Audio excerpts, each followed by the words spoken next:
প্রিয় শিক্ষার্থীবৃন্দ,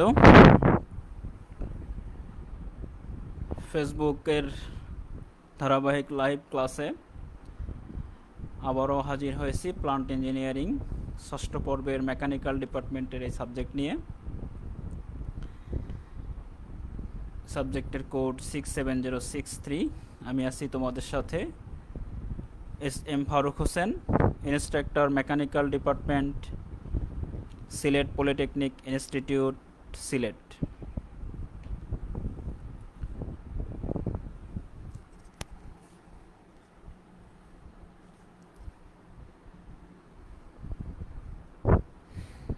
গত ক্লাসগুলোতে আমরা কুলিং লোডের বিভিন্ন ম্যাথমেটিক্স ক্যালকুলেশন দেখেছি। আজকে আরেকটা দেখব। 6 মিটার 4 মিটার এবং 3.4 মিটার সাইজের একটি হিমাগারের ও ছাদ 100 মিলিমিটার গ্লাস ফাইবার ইনসুলেটেড দ্বারা আবৃত। যদি সকল দেয়ালের পুরুত্ব বা বেদ 200 মিলিমিটার, হিমাগারের কোল্ড স্টোরেজের বাইরের তাপমাত্রা 30 ডিগ্রি সেলসিয়াস, প্রতিদিন 2500 কেজি মিশ্রিত শাকসবজি 20 ডিগ্রি সেলসিয়াস থেকে 5 ডিগ্রি সেলসিয়াসে শীতল বা ঠান্ডা করা হয়। হিমায়ন যন্ত্র দৈনিক 16 ঘন্টা চললে ক্ষমতা কিলোওয়াটে নির্ণয় করো। প্রয়োজনীয় তথ্য দিয়ে দেয়াল ও ছাদের U factor 0.31 kilowatt per metre square kelvin, infiltration rate 8.13 litre per second, air change factor 0.0536 kilojoule per litre, সবজির আপেক্ষিক তাপ 3.77 kilojoule per KG degree kelvin, শ্বাস প্রশ্বাসজনিত তাপ 0.097 কিলোজুল পার কেজি। দেওয়া আছে দেয়াল, ছাদ ও মেঝের ক্ষেত্রফল আমরা যেভাবে বের করতে পারি। একটা হলো এরিয়া 6 × 3.4 × 2 এক সাইডের, এরপরে 4 × 3.4 × 2, এছাড়াও আরেক সাইড থাকবে 6 × 4 × 2। দৈর্ঘ্য প্রস্থ উচ্চতা দেওয়া আছে, আমাকে 3টা সাইড থেকে আসতে হবে। টোটাল এরিয়া হবে 116 মিটার স্কোয়ার। এখন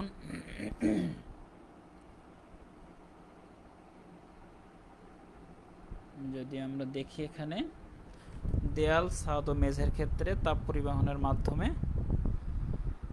এরপরে পরিবাহিত তাপ কতটুকু হবে, তাপের পরিমাণ ফাইনালি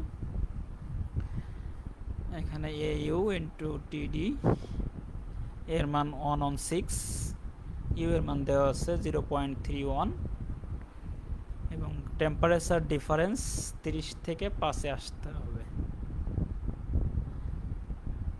30 ডিগ্রি সেলসিয়াস থেকে 5-এ আসতে হবে, 5 ডিগ্রি সেলসিয়াসে আসতে হবে। এখানে বাইরের তাপমাত্রা দেওয়া আছে 30 ডিগ্রি সেলসিয়াস। তাহলে এখানে আসবে টোটাল 899 ওয়াট, এটা সমান 0.899 কিলোওয়াট। শাকসবজির প্রোডাক্ট লোড যেটা আসবে, সবজির তাপ কিউ সমান mctd ডিভাইড বাই 24 ইন্টু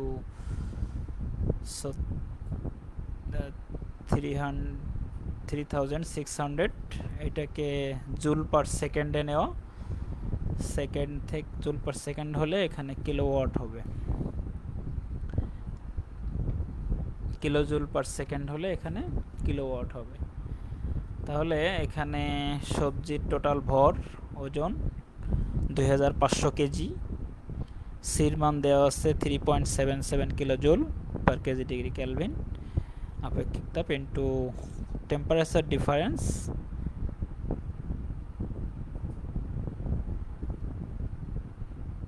25 থেকে 5 ডিগ্রি সেলসিয়াস, এখান থেকে আসবে 2.20 কিলোওয়াট। তাহলে এখানকার তাপের পরিমাণ 2.20 কিলোওয়াট।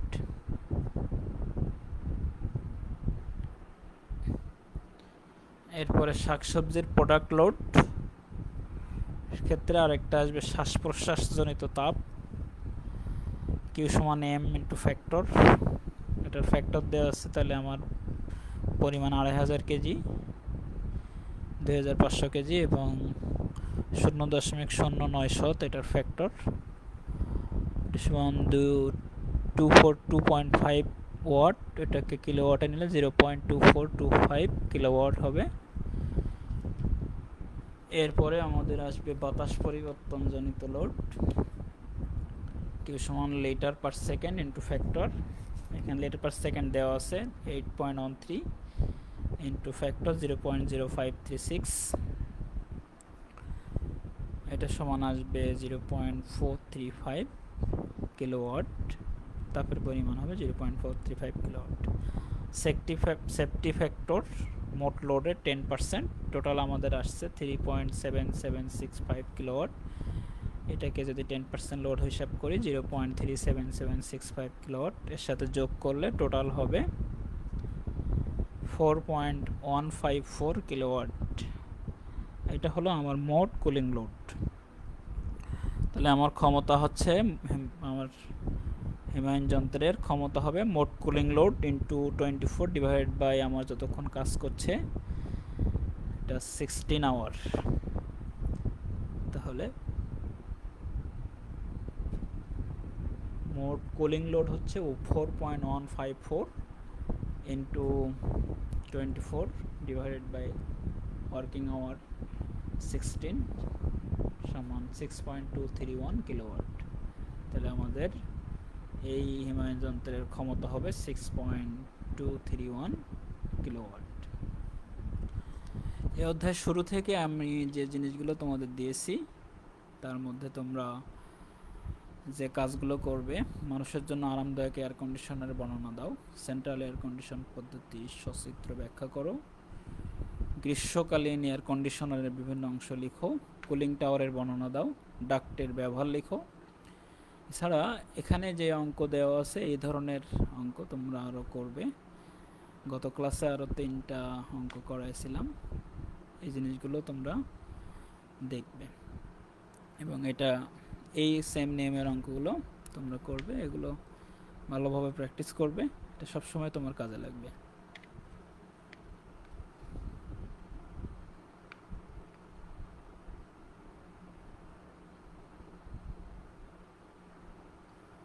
এখন আমরা পিছন দিকে একটু রিভিউতে যাই।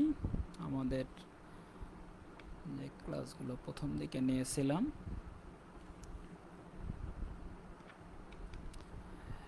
প্লান্ট মেশিনারির ক্ষেত্রে প্লান্ট এবং প্লান্ট ইঞ্জিনিয়ারিং, যন্ত্রপাতি স্থাপন ও সমরক্ষকরণ, প্লান্ট মেশিনারি এর যথাযথ স্থাপন ও যথাযথ সমরক্ষকরণের প্রয়োজনীয়তা, স্থান প্রস্তুতি, মেঝে বিবেচনায় স্থান প্রস্তুতির উপাদান, মেঝে বিবেচনায় কম্পন উপাদান চিহ্নিতকরণ, শ্যাফট এবং কাপলিং সমরক্ষকরণ অগ্র বিবেচ্য বিষয়।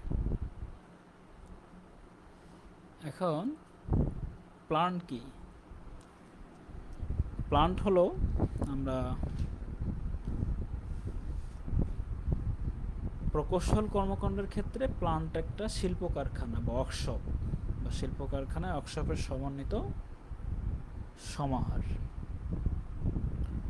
যেখানে নিয়মতান্ত্রিক নিয়ন্ত্রিত সূচি অনুযায়ী শ্রমিক ও বিভিন্ন ধরনের টুলস বা মেশিন ব্যবহারযোগ্য কাঁচামালের উপর বিভিন্ন প্রয়োগ করে দ্রব্য উৎপাদন করা হয়। দেখো, যেমন তোমাদের যখন ক্লাসে আমরা একটা প্রোডাক্ট তৈরি করতে দিই, একটা গিয়ার তৈরি করো, সে একটা স্পার গিয়ার তৈরি করতে দিই তোমাদের, তখন তোমরা কি করো, একটা মেজারমেন্ট থাকে, প্রথমে এটাকে শ্যাফটে বা কোনো রডের অংশ থেকে কেটে নাও, নির্দিষ্ট মাপে কেটে নেওয়ার পরে এটাকে টার্নিং করো লেদ মেশিনে, প্রক্রিয়া, কাঁচামাল হচ্ছে তোমার এখানে এই রড বা শ্যাফট, এটাকে কাটছো, পাওয়ার শ দিয়ে বা হ্যাকশো দিয়ে কাটছো, কাটার পরে তুমি এভরিথিং গ্রাইন্ডার দিয়েও কাটতে পারো, কাটার গ্রাইন্ডার যেগুলো আছে এগুলো দিয়েও কাটতে পারো। কাটার পরে তুমি এটাকে লেদ মেশিনে নিচ্ছ, কাঁচামাল নিচ্ছ, নেওয়ার পরে তোমার এখানে এই যে কাজগুলো করছো তোমরা, এটা তাদেরকে আমরা শ্রমিক বলছি বা ইঞ্জিনিয়ার বলছি বা টেকনিশিয়ান বলছি যারা কাজ করছে। তো এই কাজের পরে প্রথমত তোমরা এটা কেটে নিচ্ছ, কেটে নেওয়ার পরে লেদ মেশিনে যাচ্ছ, লেদ মেশিনে টার্নিং ফেসিং করে এর পূর্ণাঙ্গ মেজারমেন্টে আসছো। এরপরে এখানে একটা ড্রিল করছো, তাহলে আমি এখানে ড্রিল মেশিন ব্যবহার করতে পারি অথবা লেদ মেশিনেও আমরা এটাকে সেন্টার ড্রিলের মাধ্যমে ড্রিল করতেও পারি। এরপরে আমরা কি করছি, এটাকে নিয়ে ম্যান ড্রিলে দিয়ে মিলিং মেশিনে বাঁধছি। তাহলে আমরা কিন্তু এটা একটা প্লান্ট, এই প্লান্টে আমরা একটা কাঁচামালকে প্রক্রিয়াগুলো করতেছি, প্রক্রিয়া করার পরে মিলিং মেশিনে নিয়ে আমরা ইন্ডেক্সিং সেটিং করে সেখানে ভাগ করে আমার যতটা দাঁত হবে সেই অনুযায়ী হিসাব করে আমি স্পার গিয়ার তৈরি করছি। তাহলে এখানে যারা কাজ করছে কিছু মানুষ কাজ একটা কাঁচামালের উপরে কিছু প্রক্রিয়ার মাধ্যমে একটা স্পার গিয়ার একটা দ্রব্য উৎপাদন হচ্ছে, এটা একটা প্লান্ট। দেখো একটা ওয়ার্কশপ যেখানে একটা লেদ মেশিন আছে বা অন্যান্য মেশিন আছে, ড্রিল মেশিন আছে, সেখানে ছোট ছোট বিভিন্ন ধরনের প্রোডাক্ট তৈরি করছে তারা, একটা নাট তৈরি হচ্ছে, একটা বোল্ট তৈরি হচ্ছে, এটা একটা ওয়ার্কশপ। আবার দেখো শুধু দুইটা ওয়েল্ডিং মেশিন নিয়ে এটাও এই যে তোমরা বাসা বাড়ির জানালা দরজার গ্রিল তৈরি করছে, এরপরে স্টিলের আলমারি তৈরি করছে, এটা একটা প্লান্ট। এখানেও কিন্তু কিছু কাঁচামালের উপরে কাজ করে ওয়েল্ডিং প্রক্রিয়া, রং করা, তারপরে গ্রাইন্ডিং করা, তারপরে বিভিন্ন কাটা, কেটে সাইজ করা, তারপরে জয়েন্ট দিয়ে এটাকে একটা পণ্য দ্রব্যে পরিণত করা হয়, একটা স্টিলের আলমারি, একটা চেয়ার, একটা টেবিল, এই বিভিন্ন ধরনের তৈরি হচ্ছে। তো এটা একটা প্লান্ট। আবার দেখো একটা পূর্ণাঙ্গ প্লান্ট, বিশাল, যে এখন সব প্লান্টগুলো বিভিন্ন ফ্যাক্টরি ব্যবহার করছে সেগুলো কিন্তু অটোমেটিক, ম্যাক্সিমাম অটোমেটিক প্লান্ট। যেমন ধরো এই ফিড মিল একটা, আমি যেটা সরাসরি দেখেছি তোমাদেরকে সেটা একটু বলি। ফিড মিলে একটা প্রান্তে এই যে কাঁচামালগুলো দিচ্ছে, ভুট্টা, তারপরে বিভিন্ন উপাদান, মুরগির মাছের খাবারের বিভিন্ন উপাদান দিচ্ছে,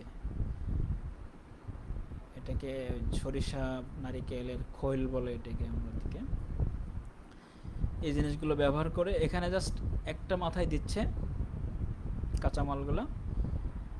এইটা প্রথমে ক্রাশিং হয়ে ভেঙে যাচ্ছে, ওই বাকেট এলিভেটরের মাধ্যমে উঠে একটা চেম্বারে মিক্সড হচ্ছে আবার নির্দিষ্ট অনুপাতে। কাঁচামালটা তুমি দিচ্ছ অনুপাত ভিত্তিক, সেখানে যে মিক্সড হচ্ছে অনুপাত ভিত্তিক। বাকেট এলিভেটরের মাধ্যমে, বেল্ট কনভেয়ারের মাধ্যমে এগুলো উঠে যাচ্ছে বিভিন্ন জায়গায়। একটা ক্রাশার মেশিন, তারপরে সেখান থেকে মিক্সার মেশিন, তারপরে এটাকে ভিজা অবস্থায় একটা ড্রায়ার মেশিনে নেওয়া হয়, সেখান থেকে শুকানো হয়। সেগুলো কিন্তু সব অটোমেটিক চলে যাবে পাইপিংয়ের মাধ্যমে, বাকেটের মাধ্যমে, বাকেট এলিভেটরের মাধ্যমে অটোমেটিক চলে যাবে একটা মেশিন থেকে আরেকটা মেশিনে। এবং বড় একটা প্লান্ট তৈরি করা আছে, অনেকে এখন স্টিল স্ট্রাকচার ব্যবহার করে প্লান্টগুলো তৈরি করে। ধরো এখানে 8টা ফ্লোর, 5টা ফ্লোরে বিভিন্ন ধরনের মেশিন বসানো থাকে। এরপরে ওখান থেকে ফাইনালি একটা প্রোডাক্ট বের হয়ে এসে ডাইয়ের মাধ্যমে নির্দিষ্ট আকারে বের হয়। যত সাইজের তুমি ডাই ব্যবহার করবে নির্দিষ্ট আকারে ওটা বের হয়ে আসার পরে এটা ব্যাগিং যখন হবে, প্যাকেট যখন হবে, সেখানেও অটোমেটিক সিস্টেম, ব্যাগিং মেশিনও বসানো আছে, সেখানে তোমার উপর থেকে মালামাল এসে পড়তেছে। এরপরে বের হচ্ছে, তুমি 50 কেজি সেট করে দিলে 50 কেজি, 20 কেজি সেট করে দিলে 20 কেজি বের হয়ে প্যাকেট বন্ধ হয়ে যাচ্ছে। প্যাকেটটা যখন যাচ্ছে একটা বেল্ট কনভেয়ারের উপর দিয়ে, যাওয়ার পরে সামনে সেলাই মেশিন আছে, সেলাই মেশিনের ওখান থেকে সেলাই হয়ে যাচ্ছে। এভাবেই এখনকার প্রোডাক্টগুলো সাধারণত আমরা যেমন প্রাণ আরএফএলে দেখেছি, একটা সাইকেলের রিং তৈরি হচ্ছে, যেভাবে পূর্ণাঙ্গ সাইকেল তৈরি হয়ে আসতেছে। এরপরে আমরা খাবারগুলো দেখেছি যে প্রথমে মিক্সিং হচ্ছে, মিক্সিং হওয়ার পরে একটা লিকুইড অবস্থায় থাকে, এরপর আস্তে আস্তে ড্রায়ারের মেশিনে দেওয়া হয়। মানুষের একটা কেক বা একটা বিস্কিট যেভাবে তৈরি হয় অটোমেটিক প্যাকেটের মাধ্যমে, ঠিক এইরকম সেম প্রসেসে যাচ্ছে। প্রথমে কাঁচামাল দিচ্ছে, এরপরে জাস্ট সামনে থাকা কিছু মানুষ যারা শুধু ওই দেখছে কোনো অসুবিধা হচ্ছে কিনা, খুব কম সংখ্যক মানুষ দিয়ে এখন অটোমেটিক মেশিনগুলো চলছে। এটা মিক্সচার হচ্ছে, মিক্সচার হয়ে তার উপাদানগুলো মিক্সড হয়ে একটা জায়গায় যাচ্ছে, সেখানে একটা সাসে প্রোডাক্ট তৈরি হচ্ছে, সেই প্রোডাক্টটা শুকায় আবার প্যাকেটিংয়ে যাচ্ছে। প্যাকেটটাও ঠিক সেম অটোমেটিক। এগুলো বেল্ট কনভেয়ারের মাধ্যমে যায়, বাকেট এলিভেটরের মাধ্যমে যেতে পারে। সাধারণত বেল্ট কনভেয়ার চালু থাকে, ওর উপর দিয়ে চলে যায়। রোলার কনভেয়ারও থাকে। তো এটা হলো এই কোথাও কোথাও বড় প্লান্ট, কোথাও কোথাও ছোট প্লান্ট। এই সাধারণ একটা ওয়ার্কশপ, এটাও একটা প্লান্ট। এখানে একটা কাঁচামালকে প্রক্রিয়াকরণের মাধ্যমে একটা প্রোডাক্ট উৎপন্ন করা হয়। এই বড় বড় প্লান্টগুলো যেখানে কাঁচামালের উপর প্রক্রিয়া করে একটা প্লান্টের মাধ্যমে একটা প্রোডাক্ট তৈরি করা হয়, এটাকে আমরা প্লান্ট বলছি।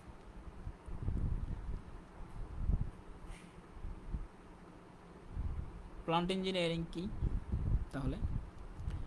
একটি শিল্প কারখানা ওয়ার্কশপ কিভাবে সজ্জিত হবে, কোন মেশিন কোথায় এবং মেশিনের প্রধান অংশসমূহ কি বরাবর স্থাপিত হবে, কী ধরনের দ্রব্য সেখানে উৎপাদিত হবে, শ্রমিক মালামাল কোন প্রকৃতিতে এবং কিভাবে চলাফেরা ও সরবরাহ করতে হবে ইত্যাদি নিয়ে প্রকৌশল ক্ষেত্রে যে আলোচনা বা শিক্ষা বা কর্মকাণ্ড পরিচালিত হয় তা প্লান্ট ইঞ্জিনিয়ারিং হিসেবে অভিহিত।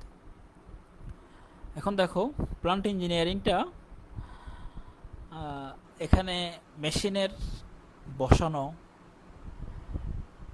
নতুন নতুন অভিজ্ঞতা দিয়ে এবং একটা মেশিন কিভাবে বসবে, একটা প্লান্ট কিভাবে সজ্জিত হবে, সেখানে খেয়াল করতে হবে সব কিছু। আমাকে একজন প্রকৌশলী এটা নিয়ে চিন্তা করবেন, কতজন, অনেকগুলো প্রকৌশলী থাকবেন, গবেষণা করবেন। এখন দেখা যাচ্ছে যে আমার একটা প্লান্টে 10টা লেদ মেশিন বসবে, আবার 5টা মিলিং মেশিন বসবে। সেখানে আমি যদি ওই কিছু লেদ মেশিন বসাইলাম, তারপর আবার কিছু মিলিং মেশিন বসাইলাম, ছড়াই ছিটাই রাখি, তাহলে স্পেসটা আমার কিন্তু সংরক্ষণ হবে না। ওয়ার্কশপটা দেখতেও সুন্দর হতে হবে। দেখা যাচ্ছে যে হেড স্ট্রাকগুলো এক লাইন দিয়ে থাকতে হবে, আবার 2টা মেশিনের মাঝে কাজ করা, কাঁচামাল আনা নেওয়া করা, এগুলোর জন্য একটা স্পেস থাকতে হবে। এই জিনিসগুলো আমাকে পরিকল্পিতভাবে করতে হবে। হুট করে একটা জিনিস আনলাম, সেখানে সামনে বসে দিলাম, বিষয়টা এরকম না। আমাকে সব কিছু পরিকল্পিতভাবে করতে হবে। এজন্য এই ক্ষেত্রে আমাদেরকে অবশ্যই প্রথমে একটা প্ল্যান নিতে হবে, নেওয়ার পরে সেখানে কি কি মেশিন আসবে, কি তৈরি হবে, কোন ধরনের প্লান্ট হবে, প্রত্যেকটা জিনিস আমাকে সাজিয়ে রাখতে হবে। মেশিন বসানোর ক্ষেত্রে মেশিনের কোন মেশিনের পরে কোন মেশিন কাজ যাবে সেটাও ফ্যাক্ট। আমি যে এক্সাম্পলটা দিলাম, ওই মেশিনের একটার সাথে আরেকটা সেটিংস থাকে, কোনটার পরে কোনটাতে যেতে হবে।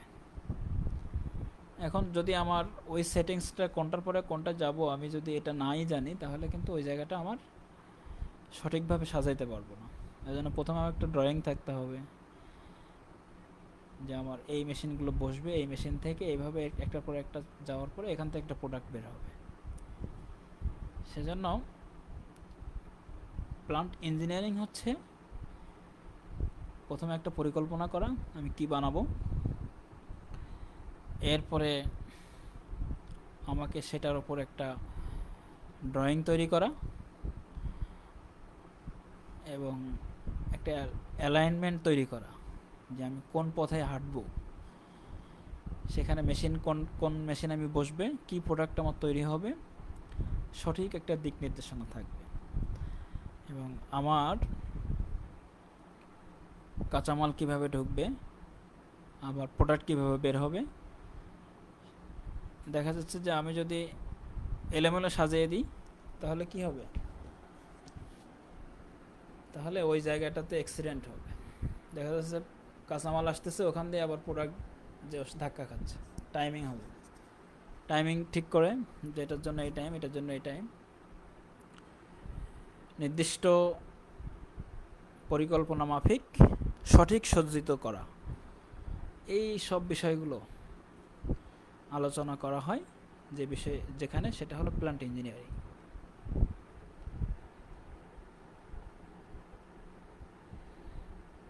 এখন দেখো এটা ইনস্টলমেন্টটা কেমন হবে।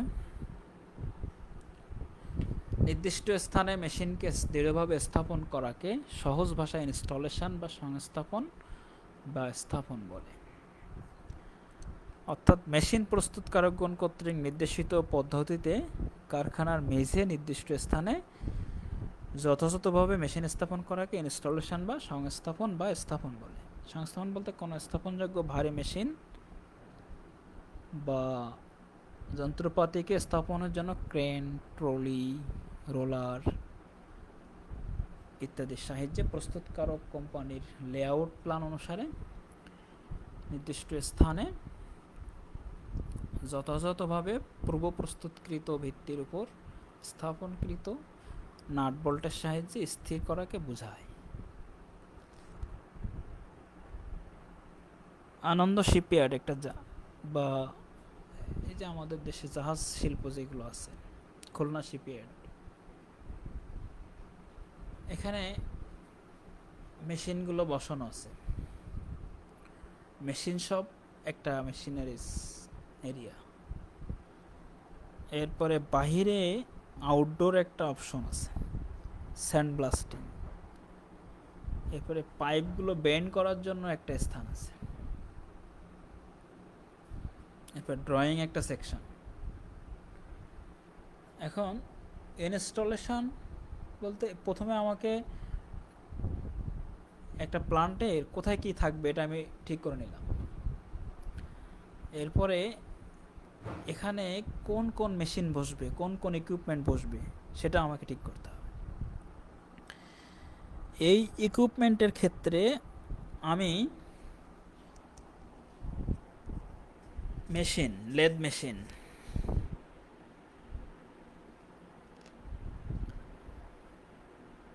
শিপইয়ার্ডগুলোতে সাধারণত জাহাজগুলো অনেক সময় মেরামতের জন্য ডকের উপরে উঠে রাখা হয়,